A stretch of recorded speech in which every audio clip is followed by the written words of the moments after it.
পরিবর্তন হচ্ছে না কেন? কিভাবে হবে পরিবর্তন? বাবা ছেলেকে মিথ্যা বলে, ছেলে বাবাকে মিথ্যা বলছে, বাবা ছেলেকে ধোঁকা দিচ্ছে, ছেলে বাবাকে ধোঁকা দিচ্ছে, স্ত্রী স্বামীকে ধোঁকা দিচ্ছে, স্বামী স্ত্রীকে ধোঁকা দিচ্ছে। ধোঁকা দেওয়ার কি আছে?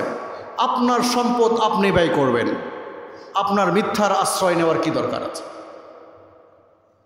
কেউ কেউ মিথ্যা বলে আবার বলে হেকমত অবলম্বন করলাম। নাউজুবিল্লাহ। মিথ্যার মধ্যে কোনো হেকমত নাই। মিথ্যার মধ্যে কি নাই?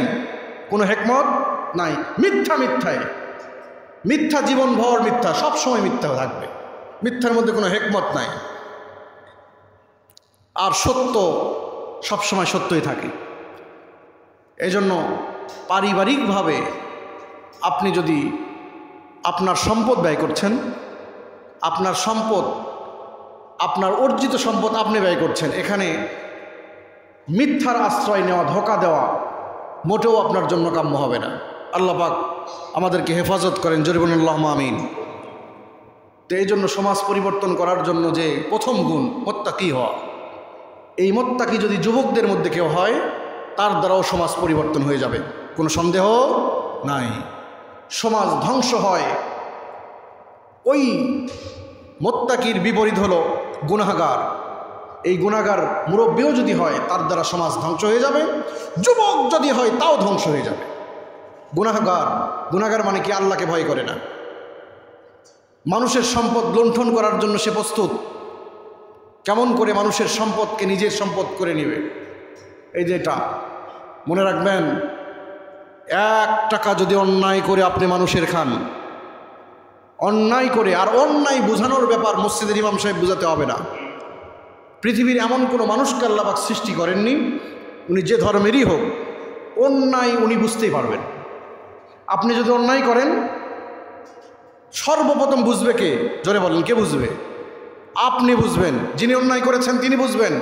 আল্লাহ তো আছেনই আসমানে, উনি তো দেখছেন। কিন্তু অন্যায়কারীর আগে কেউ বুঝতে পারবে না, উনি জানে যে আমি 1 টাকা অন্যায় করলাম।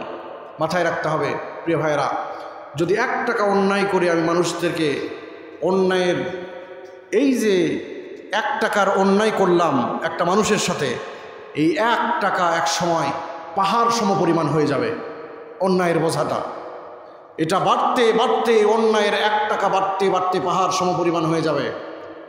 পৃথিবীতে আপনি যত ইবাদত করেন, এই 1 টাকার অন্যায় যতক্ষণ পর্যন্ত আপনি ক্ষমা না নেবেন, এগুলো ইবাদত আপনার লক্ষ্যে থাকবে, ঝুলে থাকবে। যেমন উদাহরণ দিলে বোঝা যায়, বাংলাদেশের মোবাইল ফোন নাম্বার 11টি সংখ্যায়। কয়টা সংখ্যা? 11টি সংখ্যা। আপনি ইচ্ছা করে যদি একটা সংখ্যা বাদ দেন, ফোন যাবে?